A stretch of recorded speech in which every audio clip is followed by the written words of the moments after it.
यदि परि उपसर्ग और क्री धातु का शब्द होता है तो इसके स्थान पर परि, मूर्धन्य श, हलंत और क्री धातु का शब्द लग जाता है। जैसे परि धन कार, तो कार जो है क्री धातु का शब्द है, तो परि वैसे ही रहेगा और ये जब संधि होगी तो यहाँ पर मूर्धन्य श, हलंत मूर्धन्य श लग जाएगा। ऐसे परिष्कार, परिकरण, परिष्करण।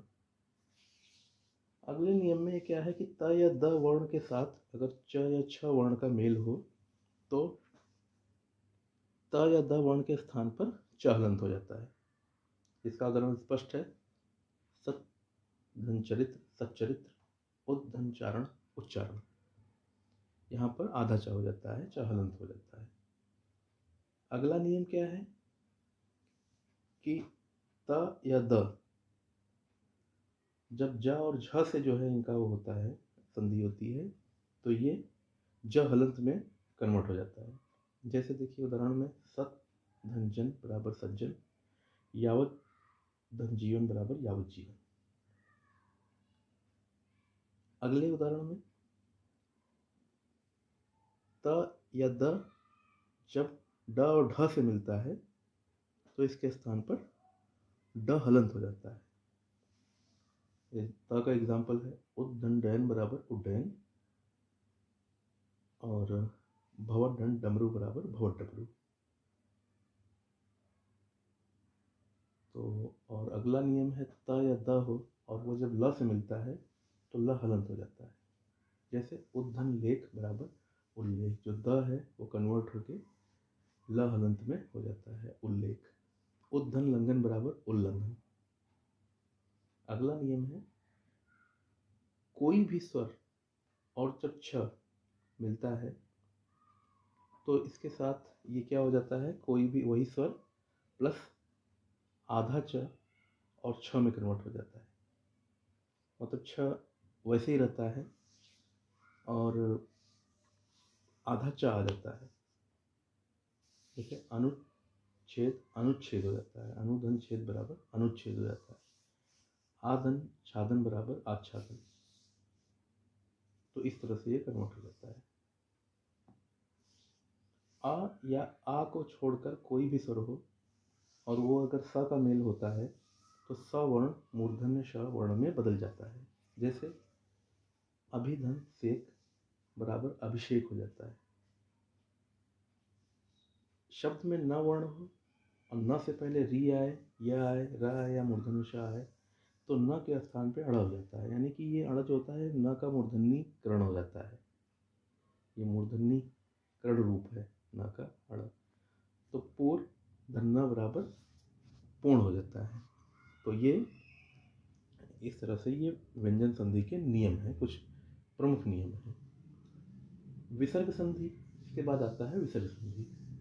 जब विसर्ग के साथ स्वर अथवा व्यंजन का मेल होता है तो उसे विसर्ग संधि करते हैं। इसके भी कुछ नियम हैं, जिनमें से कि कुछ प्रमुख नियम मैं आपको बता रहा हूँ।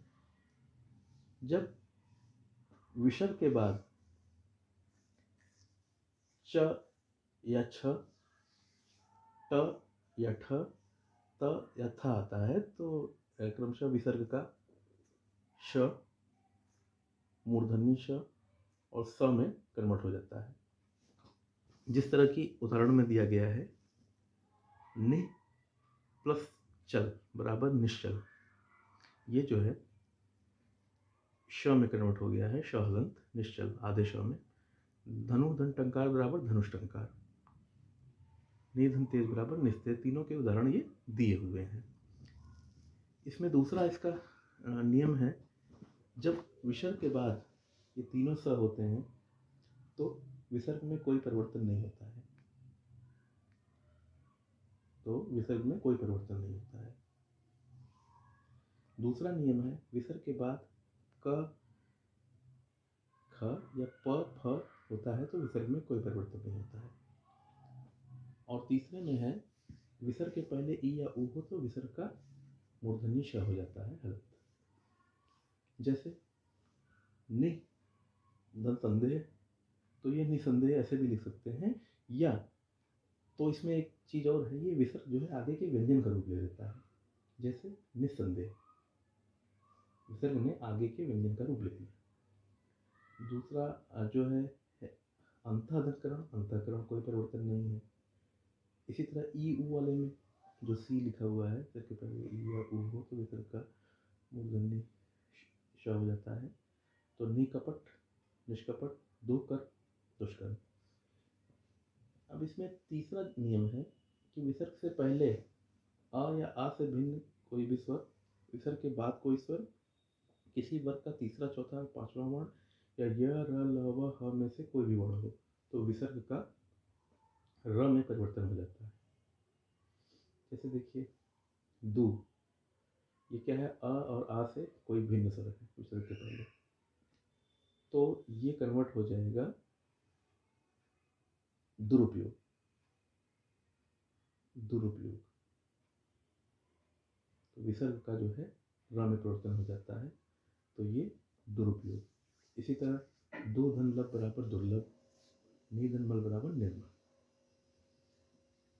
अगला नियम है विसर्ग के पहले अ स्वर आगे अ या कोई किसी वर्ग का तीसरा, चौथा या पांचवा वर्ण या य, र, ल, व, ह में से कोई भी वर्ण हो तो अ और विसर्ग का के बदले ओ हो जाता है। जैसे मनः धन योग मनो योग हो जा रहा है, तमः धन गुण बराबर तमो योग हो जा रहा है। अगला नियम है जब विसर्ग के आगे र हो तो विसर्ग का लोप हो जाता है तथा पहले का रस्व दीर्घ हो जाता है। जैसे देखिए नी धन रो, विसर्ग के आगे र है, रोग र है, तो इस केस में विसर्ग का लोप हो जाएगा और जो न छोटा ई है यानी कि ह्रस्व है, ये दीर्घ हो जाएगा, नी रोग, बड़ी ई में बदल जाएगा।